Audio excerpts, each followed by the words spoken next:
একটা ছাগল টেনে ধরে জবাই করে তার চামড়া ছিলে তার গোস্ত হাড় টুকরো টুকরো করে আর ওজন করে, আর বাকি তিনটে ছাগল তাকিয়ে তাকিয়ে দেখে আর কাঁঠালের পাতা খায়।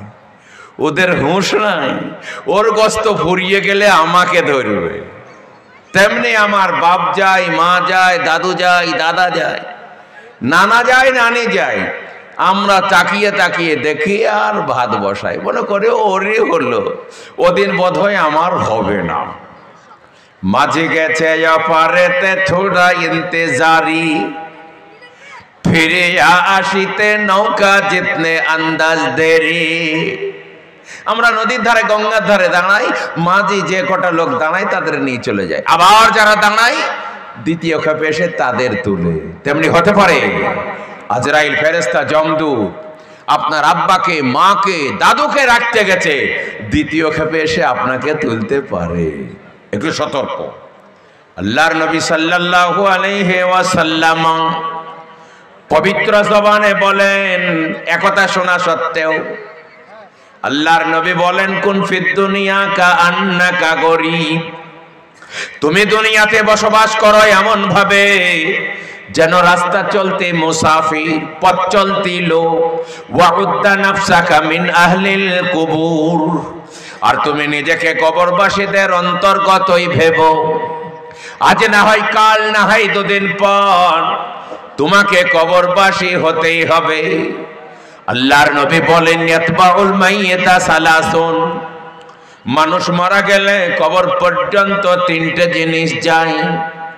ইয়াতবাউ আহলুহু ওয়া মালুহু ওয়া আমালুহু, কবর পর্যন্ত তার কিছু লোকজন যায়, প্রতিবেশী গ্রামবাসীরা যায়। 2 নম্বর তার কিছু মাল জাল যায়, কোদাল বালতি নিড়েন বদনা লোটা ইত্যাদি যায়।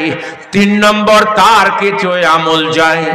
ফায়ার জিস নন, কবর পর্যন্ত যেয়ে দুটো জিনিসই ফেরত আসে। তার যত লোকজন যায় তারাও তাকে রেখে দিয়ে কেটে পড়ে, তার যতই আপনজন যায় সবাই চলে আসে, তার যত মাল যায় সেগুলাও ফেরত আসে। ওয়ায়াবকা ওয়াহিদুন, তার সঙ্গে শুধু একটা থাকে, সেটা হলো তার আমল। এই জন্য বলবো বুজুর্গ দোস্ত, আপনার সম্পদ, টাকা পয়সা, বাড়ি গাড়ি, এগুলা কাজে লাগবে মৃত্যু পর্যন্ত। আপনার আত্মীয় স্বজন, গ্রামবাসী, প্রতিবেশী, এগুলা কাজে লাগবে কবর পর্যন্ত।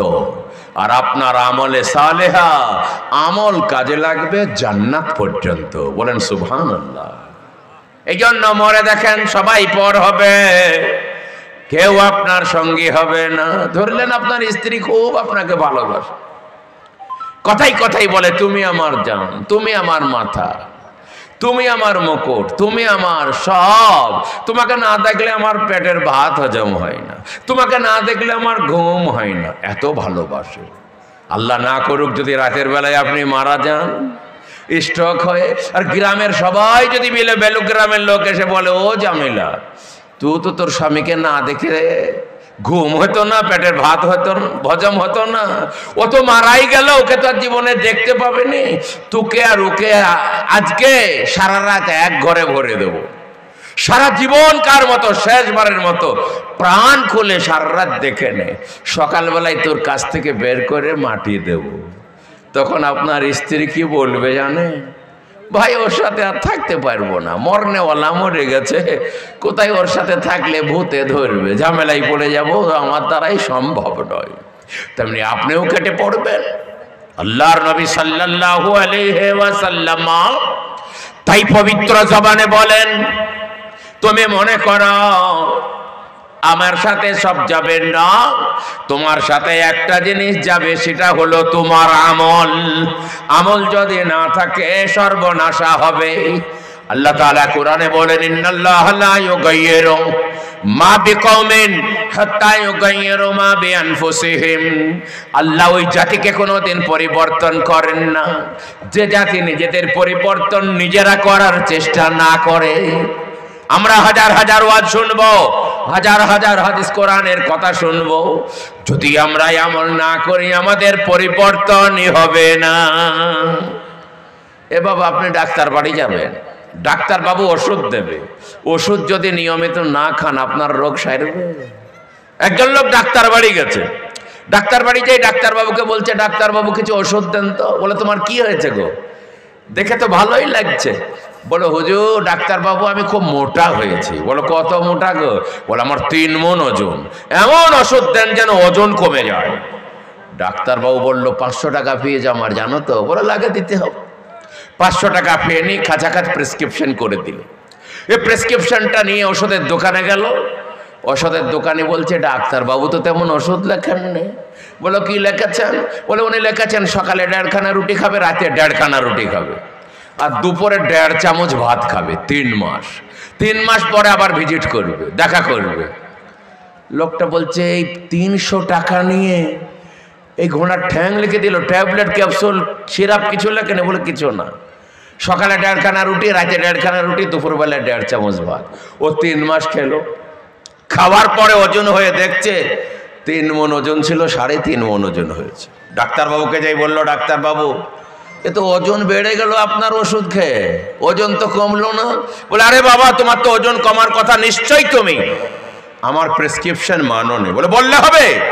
সকালে 1.5 খানা রুটি, রাতে 1.5 খানা রুটি, দুপুরবেলায় 1.5 চামচ ভাত, কোনোদিন বাদ দেইনি। বলো তাহলে তোর ওজন কেন বাড়লো? কিছু গোলমাল করেছিস? সে তখন বলছে স্যার আপনাকে বলতে মনে না, আমি আর পেটটা একটু বড় তো, সকালে 18 খানা রুটি লাগে, আর রাতে 18 খানা রুটি লাগে, আর দুপুরবেলায় 1.5 কেজি চালের ভাত লাগে। এখন সকালে 18 খানা খেয়ে ফের আপনার 1.5 চামচ খেয়েছি, 1.5 খানা খেয়েছি, রাতে 18 খানা খেয়ে ফের আপনার 1.5 খানা খেয়েছি, দুপুরবেলায় 1.5 কেজি চালের ভাত খেয়ে ফের আপনার 1.5 চামচ খেয়েছি। আমি মনে করছি আমার তো যা চলে যা চলবে, আপনারটা বাড়তি খেতে হবে। ডাক্তার বলছে গাধা করেছে কি রে, এইতেই কুতুর অসুখ, ওজন কমে? এই তোর মতো বেকুবের চিকিৎসা করবো না, বেরো।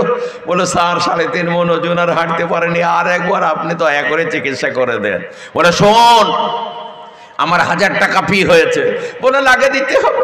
1000 টাকা নিয়ে খাঁচা খাচ প্রেসক্রিপশনের উল্টো পেটে তারিখ দিয়ে 3 লাইন লিখে দিল। বলে এগুলা খাগা, 3 মাস পরে দেখা করবি, ওজন কমবেই। ওষুধের দোকানে গেল, ওষুধের দোকানে বলছে ডাক্তারবাবু আজ তো ওষুধ লেখেনি গো। বলে কি লিখেছেন? বলে উনি লিখেছেন সকালে মাত্র 1টা রুটি খাবে, আগেকার খাবার সব বাদ, রাতে মাত্র 1টা রুটি খাবে, আনুষঙ্গিক সব খাবার বাদ, আর দুপুরবেলায় 1 চামচ তরকারি, 1 চামচ ভাত, আনুষঙ্গিক সব খাবার আজ থেকে বাদ। কয়েদ লাগিয়ে দিয়েছে। 3 মাস খেলো। 3 মাস খাওয়ার পরে ওজন হয়ে দেখছে 3.5 মণ ছিল বা 4 মণ হয়েছে। ডাক্তারবাবুকে যাই বললো ডাক্তারবাবু ওজন তো ফের বেড়ে গেছে। বলে তোর ওজন তো কমার কথা, নিশ্চয়ই আমার প্রেসক্রিপশন মানিস নি। বলে কসম করে বলছি সকালে 1টা ছাড়া রুটি খাইনি, রাতে 1টা ছাড়া রুটি খাইনি, আর দুপুরবেলায় 1 চামচ ছাড়া ভাত খাইনি, আল্লাহর কসম। বলে তোর ওজন কেন বাড়লো? কিছু গোলমাল করেছি। সে তখন বলছে স্যার আপনি তো জানেন আমার পেটটা বড়, ওকে তো ভরাইতে হবে। সকালে 1টাই রুটি খেয়েছি, রুটি একটু বড় ছিল। বলে কত বড় গো? বলে সকালে যে রুটিটা খেতাম 2 কেজি আটা দিয়ে একটা রুটি তৈরি করে খেতাম। বলে রাতে ওটাও 2 কেজি আটা দিয়ে একটা রুটি তৈরি করে খেতাম, আর দুপুরবেলায় 2 কেজি চাল দিয়ে 1 চামচ খেয়েছি, চামচটা একটু বড় ছিল। যদি এইরকম রোগের হাল হয়, রোগ সারবে না কমবে বাবা, না বাড়বে? তেমনি বক্তা আলেম উলামা আপনাদেরকে প্রেসক্রিপশন করে দিয়ে চলে যাবে, আর আপনারা যদি আপন ইচ্ছা মতো চলেন আপনাদের ঈমান আমলের রোগ সারবে না। আপনারা যে তিমিরে ছিলেন সেই তিমিরেই থাকবেন, আর মৌলভী সাহেবদের ফি নেওয়াটাই হবে। আল্লাহর নবী দুনিয়া থেকে এত দূরে থাকতেন। হযরত আব্দুল্লাহ ইবনে মাসউদ রাদিয়াল্লাহু তাআলা আনহু বলেন, নামা রাসূলুল্লাহ সাল্লাল্লাহু আলাইহি ওয়াসাল্লাম আলা হাসিরিন, আল্লাহর নবী খেজুরের বিছানায় শুয়েছেন, লেপও নাই, তোশকও নাই, গদিও নাই। ফাকামা, আল্লাহর নবী যখন খেজুরের বিছানা ছেড়ে উঠলেন, ওয়াকাদ আসরা ফি জাসাদি, আল্লাহর নবীর নরম শরীরে খেজুরের বিছানার দাগ হয়ে গেছে। মনে হচ্ছে যেন নবীজির শরীরে খেজুরের বিছানা পাড়ায় আছে। সাহাবারা বললেন না ওয়াত্তাখাযনা লাকা বিতান ইয়া রাসূলুল্লাহ, ওগো আল্লাহর নবী আপনার জন্য যদি একটা তোশক বানিয়ে দেই, একটা গদি পেড়ে দেই, আপনি তাতেই আরাম করবেন।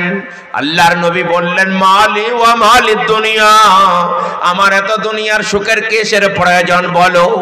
যদি কোনো ব্যক্তি রাস্তা চলতে চলতে ক্লান্তি দূর করার জন্য গাছতলার ছায়াতে দাঁড়াই, কাউকে গাছতলাতে গদিয়ার তোষক পাড়তে দেখো কি? সাহাবারা বললেন তা তো দেখে নাই। আল্লাহর নবী বললেন এখানে আমি ছিলাম না, থাকবো না, অল্প কদিনের জন্য এসেছি, এর জন্য গদিয়ার তোষকের কি প্রয়োজন বলো? সাহাবারা বললেন ইয়া রাসূলুল্লাহ, ইয়া হাবিবাল্লাহ, পারস্যের লোক, রোমের লোক, তারা আল্লাহ বিল্লাহ করে না, তাদের বড় বড় বাড়ি, বড় বড় গাড়ি। আপনি দোয়া করুন আমরা যেন ধনী হয়ে যাই, আপনি দোয়া করুন আমরা যেন মালদার হয়ে যাই, আপনি যেন ধনী হয়ে যান, আপনিও যেন মালদার হয়ে যান।